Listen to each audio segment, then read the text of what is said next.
Okay, I'm going to do a kill switch revisited here. I actually finally installed the kill switch on the new truck I got, so I'm going to go out there and show you kind of how it works, and then maybe do a follow-up after the video on proper wiring, because I think I made it a little too confusing.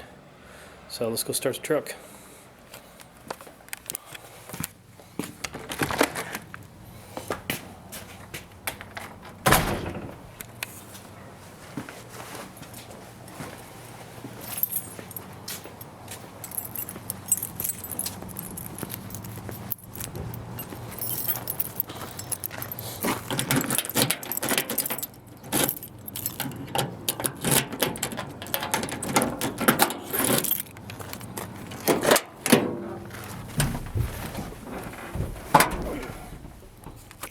Turn the CV off so don't make any noise.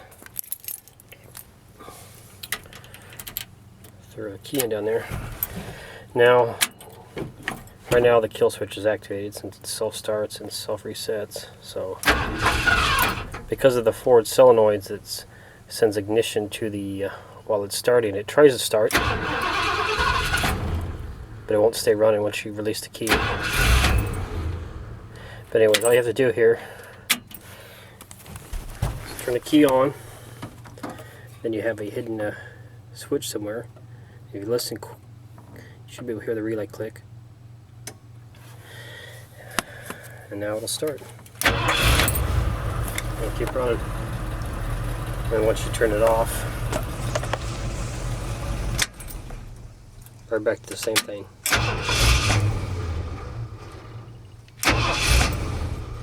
Anyways, here I'll do it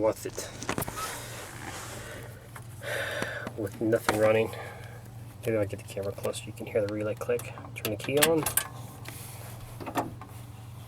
Find the switch. You can hear it click on, possibly. If you turn the key off, you should hear it go off. It's just that simple. Okay, so turn it on, find the switch, maybe hear it click. Just turn it off a little bit, you'll hear it click off. And that's about it. Now, that way you don't have to find a switch or remember to turn the switch off or on at night in the morning. You'll always remember to turn it on since it won't start, but you won't always remember to flip the switch off to turn it, make sure nobody steals it.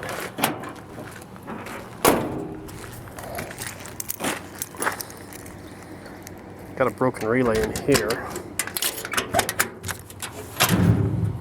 Use this one to show you how they work better, since I broke the cover on this one trying to drill a hole in the bracket.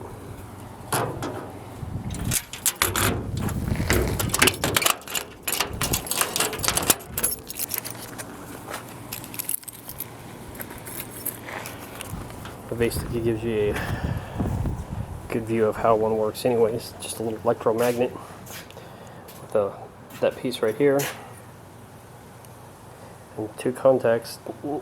Right now it's normally open, will never close. I don't know, I can never get that right. But anyways, once you ignite that coil, this will spring up. So, and all I'm doing is basically that one that's not touched would be going to the ignition. So as soon as you turn it on and click the relay, it'll go in that position and allow current to flow and allow it to run. I drove it all the way to work. So, and these are starter fuel injector relays. They're made to run constantly, so it won't be a problem. But let me wire it up, and maybe with a couple lights here, so you can see it in action. Give me a second.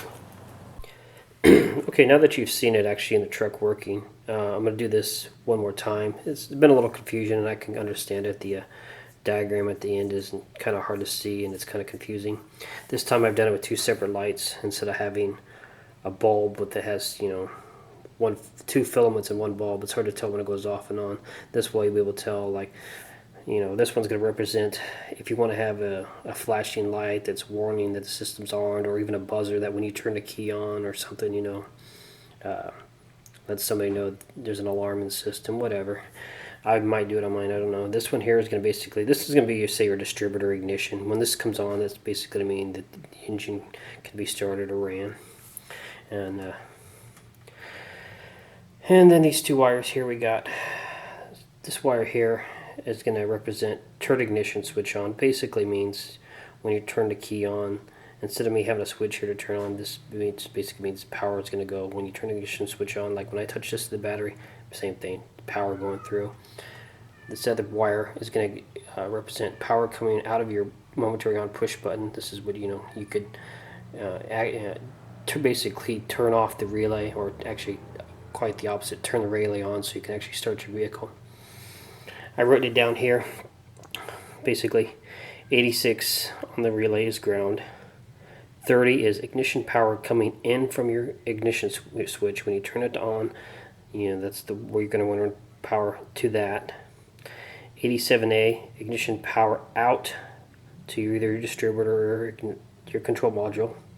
87A, that's just optional. That's going to be represented by this light over here. And then 85 will be power from your momentary on push button. So basically, if I go over this again, this wire here, meaning I turned on the ignition, you should see the light on the, actually I got these backwards, but anyways, as you understand, that's actually, no, actually it's right. That's be your optional.